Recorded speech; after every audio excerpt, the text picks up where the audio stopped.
One of the great moral atrocities in the last several years is taking place right before us, and very few are remarking upon it. And it has to do with Derek Chauvin. He's the Minneapolis cop who became famous Memorial Day 2020 when George Floyd died.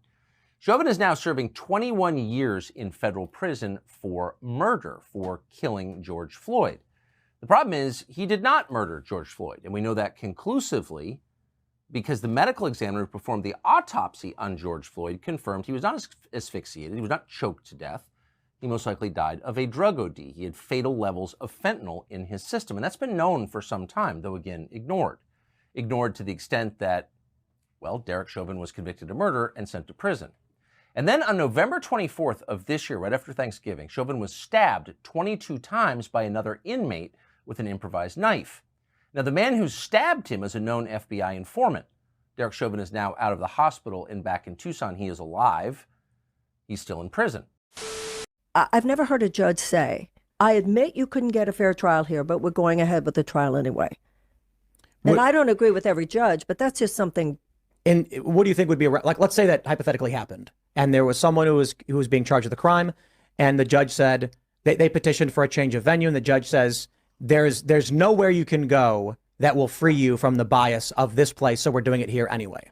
I don't think that would be right, and somebody would be petitioning somebody. I mean, even in those cases, there is such a thing as judicial prejudice. Somebody would be arguing that there was judicial prejudice, and the case would not stop there. What if the case did stop there, and the man if just the went case to prison? did stop there, I'd be the first to say this is wrong. So will you stand up in defense of Derek Chauvin? Wow. Derek Chauvin petitioned for a change of venue, and the judge said there's no venue you can go to where you'll be free of any bias, so we do it here anyway. So is the issue... Wasn't there some legitimacy to that, given the fact that everybody saw the video? Everybody saw the video, so how could there be a lack of prejudice anywhere? Right. So are you saying... So the question is about the Constitution and what is fair in the court of law, and not what we want to have happened because of our feelings. So if the issue is a judge says there will be no fair trial for you, my argument is then there's no trial at all.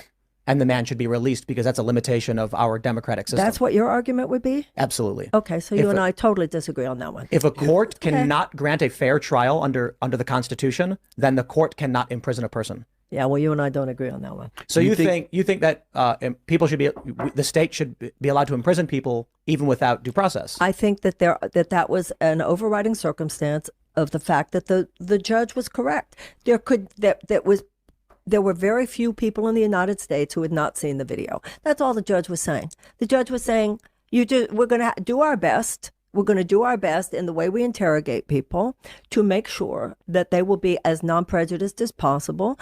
But the judge was admitting there's no location where it's going to be any different. The issue is whether she makes a case. And the case is painfully clear. And I'm willing to, I will eat crow if it turns out that she made all of this up. And folks, it's not about whether George Floyd was a good person. That's not my point. We were lied to. And the whole issue, the whole way we think about George Floyd was wrong, including the way I thought of him until about 10 minutes ago. I had no idea that Derek Chauvin didn't kill him. What if the case did stop there and the man just went to prison? If the case did stop there, I'd be the first to say this is wrong. So will you stand up in defense of Derek Chauvin? Wow. Derek Chauvin petitioned for a change of venue, and the judge said there's no venue you can go to where you'll be free of any bias, so we do it here anyway.